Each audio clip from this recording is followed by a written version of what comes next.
What's up, folks? Whew, whoa. Tired. Just got home from work and opened up the taps. I actually got a mixture going on with this one and this one, which is my variation of my frozen toes recipe that I talk about so much. Man, I'm tired because of the game last night. Go Duke. Try not to rub it in too much. I know so many people hate Duke anyway, but didn't expect that. Uh, If you didn't see it or don't care, then you can look it up. I ain't gonna talk no more about it. But yeah, I got some beer mail I was gonna share with you. And it's actually not beer mail, it's stuff to make beer mail. Does that make sense? Uh, Finally ordered a little bit of ingredients I need to brew. I got that Evil Twin clone going on in the, in the fermenter. I said, oh crap, because I got pennies strewed everywhere.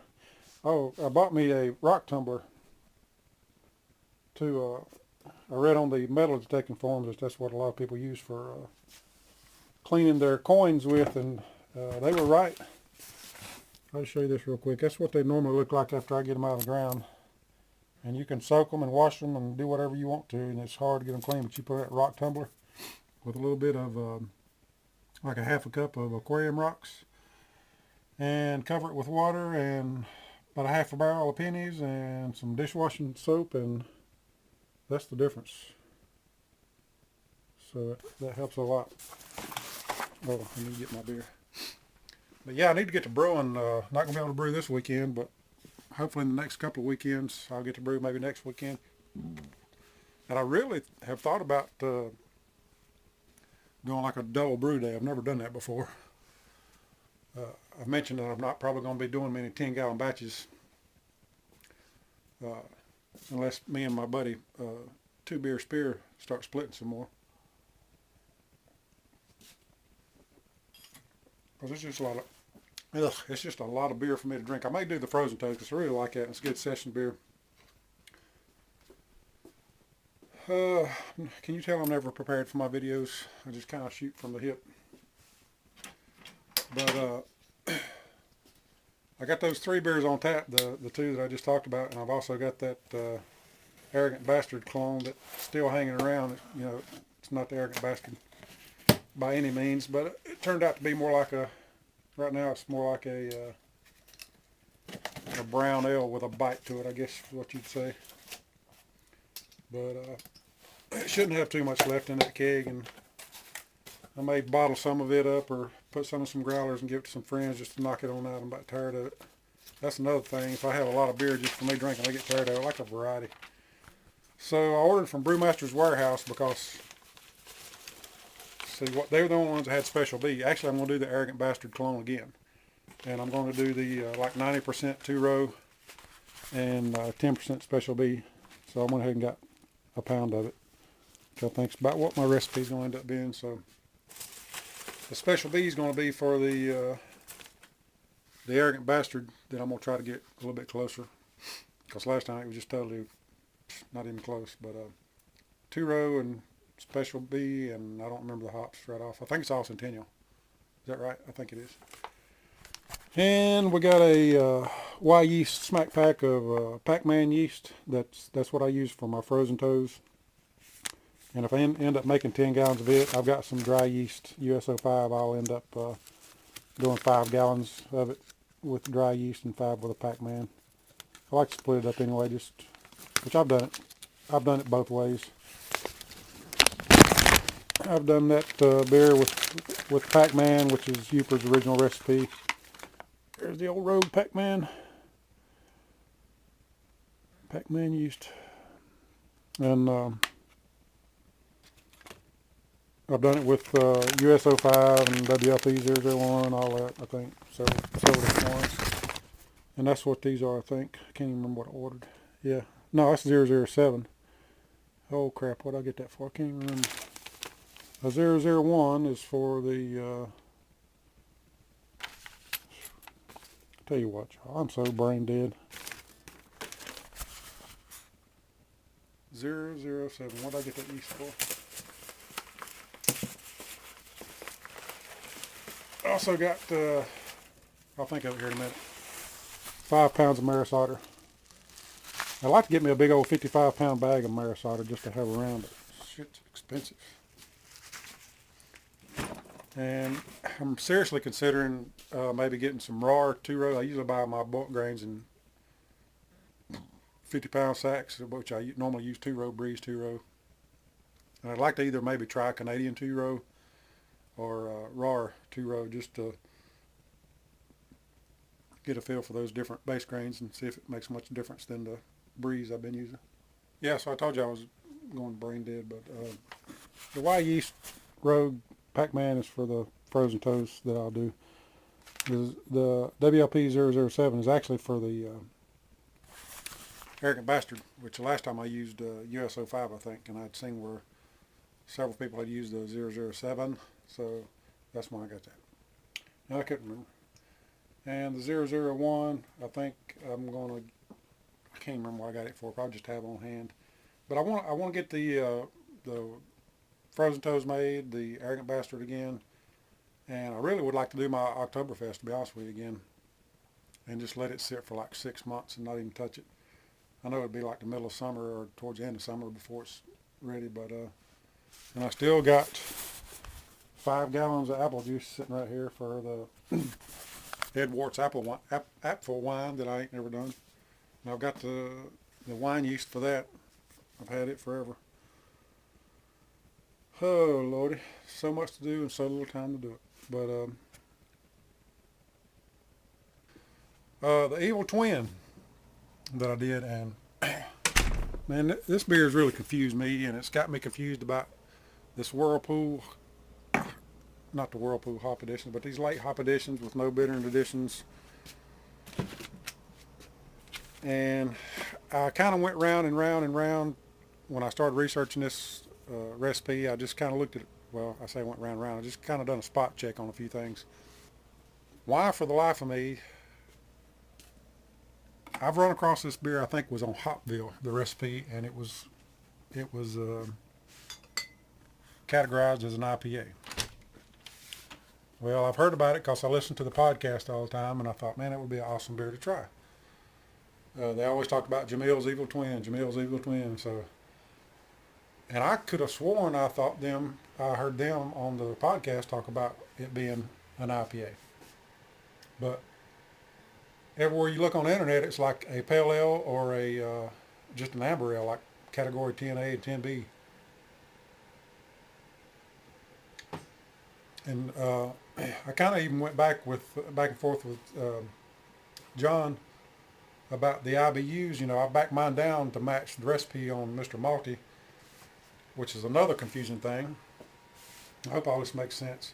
This recipe on MrMalty.com, you're probably not going to be able to see this.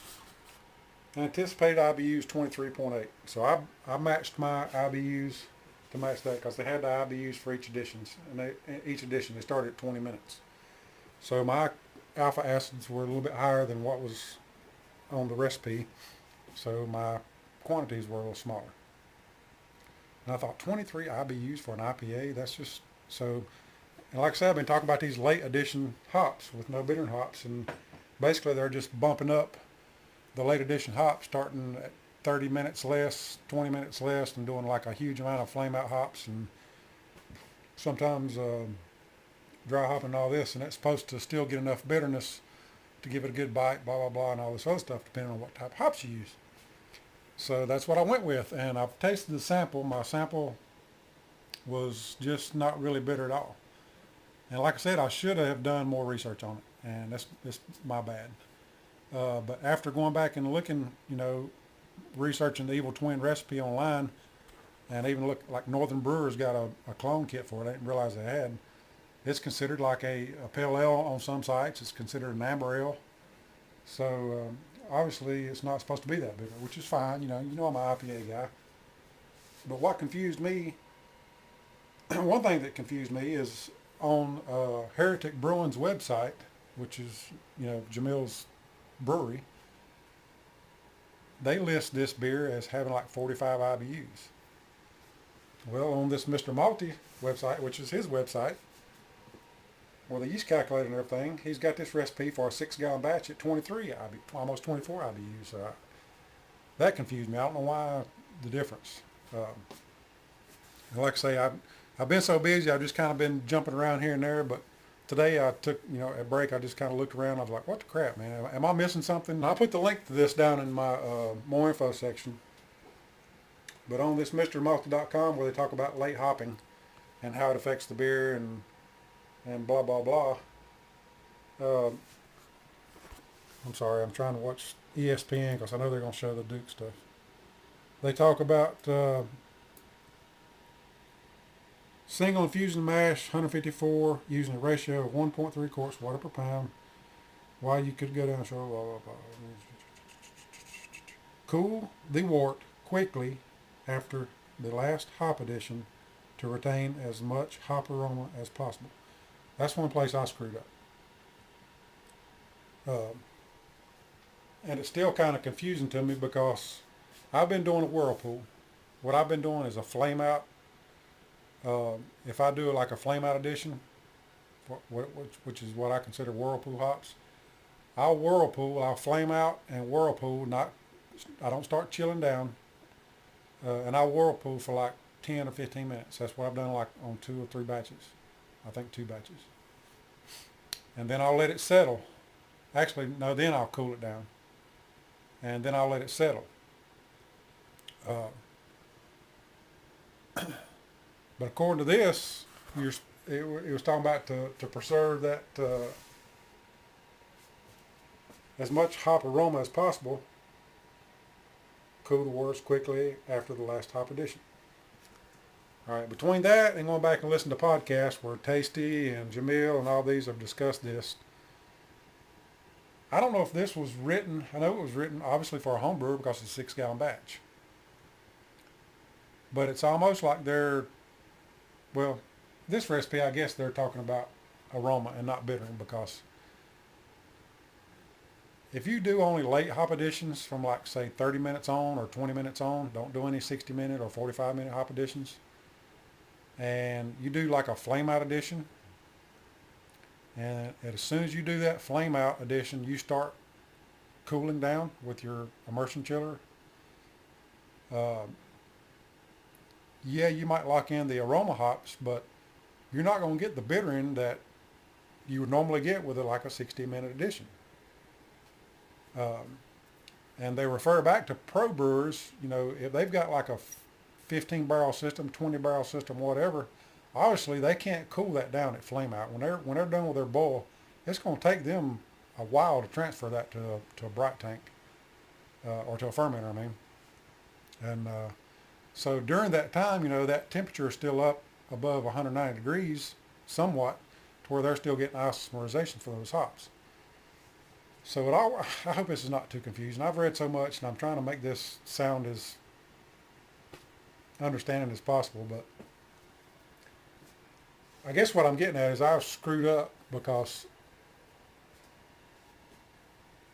to get more IBUs from the evil twin that I did, if I wanted more bitterness, I should have not started my cool down just as soon as I did my flame out, which I did.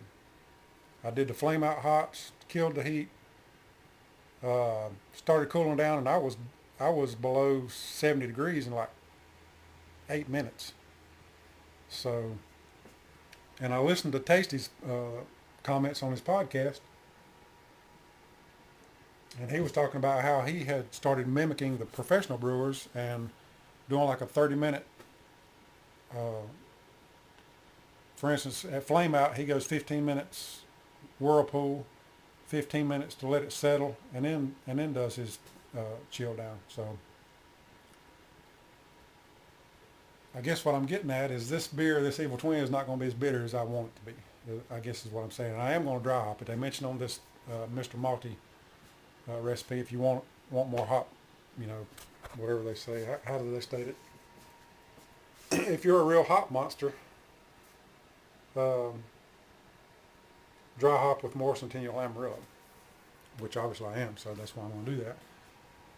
But yeah, it's just, I need to sit back and take a step back. I've gotten so busy with myself that I didn't research this enough. Even if it is considered an amber or a pale ale or whatever, that's fine. It tastes great. I mean, the sample tastes great. Um, I hit my numbers. I was like 5 points over on my starting gravity and only like 1 or 2 points over on my finishing gravity. And it's going to be like instead of a 6.5% beer, it's going to be like a 6.9% beer. So, um, but it tastes really good. I mean, I'm pleased with it. But I guess I was just totally misunderstanding on these late edition hops. It's something new to me that I'm trying to learn, and how you can get much more flavor and aroma by adding a lot more later edition hops and doing away with the bitter hops, but still getting the bitterness you need to have good bitterness. Does that make sense? But your flame out time to your, the time you cool down affects that. So I feel like I'm all over the place, and I hope this makes sense. If it doesn't, I apologize. Ask questions, comments. Let's discuss it. Uh, but I think from now on, what I'm going to do, and I may try, I'd like to try this batch again after you get it cooled down and carbonated. It's obviously going to taste different. Dry hop, it's going to taste different. I would like to do this batch again exactly the same way, this Evil Twin recipe, and even use the same hops, same amount, and not cool it down right at flame out, but give it that 15 to 30 minutes time whirlpooling and settling, and see how that goes. So, okay, have I totally confused you? I'm confused. I'm gonna pour me another beer and chillax, get this yeast back in the refrigerator before I forget about it. I think that's all I was wanting to talk about.